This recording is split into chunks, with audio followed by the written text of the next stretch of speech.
The summer of 1964, a storm was brewing in the political landscape of the United States, one that would change the course of history.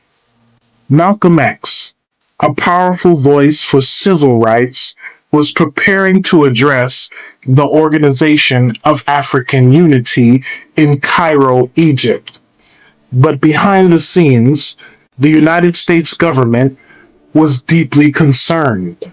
In the American embassy in Cairo, officials engaged in frantic negotiations to prevent Malcolm from speaking.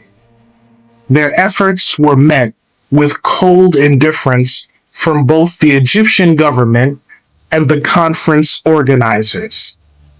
As tensions escalated, Washington's attempts to silence Malcolm escalated from diplomacy to covert operations. On July 21st, just days before his speech, President Lyndon B. Johnson ordered the FBI and CIA to take actions against Malcolm. Then, on July 23rd, Malcolm dined at the luxurious Nile Hilton. He was with his friend, lawyer Milton Henry, when suddenly everything changed. I felt a pain in my stomach.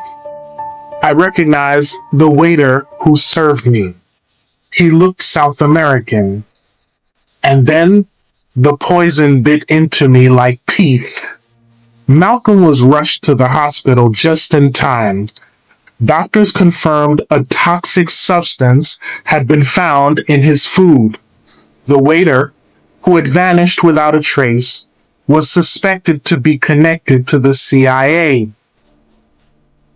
Malcolm believed someone had deliberately poisoned him. He later stated, "The CIA was definitely responsible for it." After a day and a half in the hospital, defying medical advice, he delivered his speech, igniting a fire of resistance among African leaders. The speech made waves.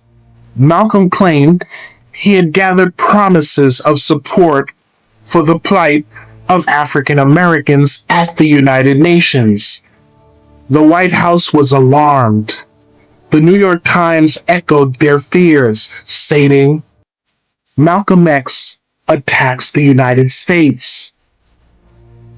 Malcolm's activities drew the attention of the FBI and CIA, who feared he would convince African nations to raise the issue of racial injustice in America before the United Nations. For months, he traveled across Africa, meeting revolutionary leaders and discussing the struggle of oppressed peoples.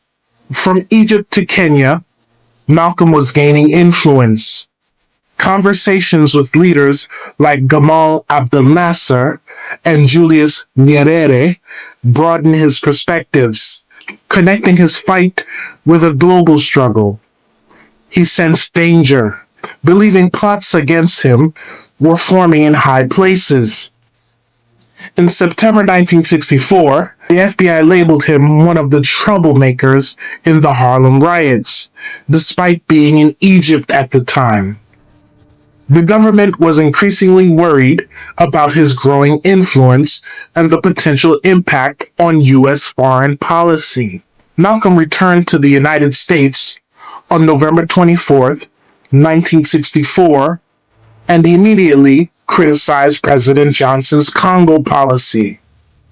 The CIA, seeking to counter his influence, sent James Farmer, hoping to undermine Malcolm's message. But Malcolm, ever vigilant, met with Farmer before his trip, urging him not to damage his reputation in Egypt. The stakes were high, and the shadows of espionage loomed over them both.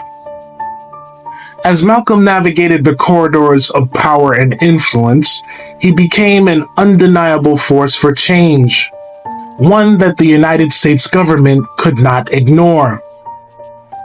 The question remained, Would they succeed in silencing him? Or would his voice continue to resonate across the world? The story of Malcolm X, a man who, despite the odds, stood firm in his beliefs, challenging the very foundations of oppression.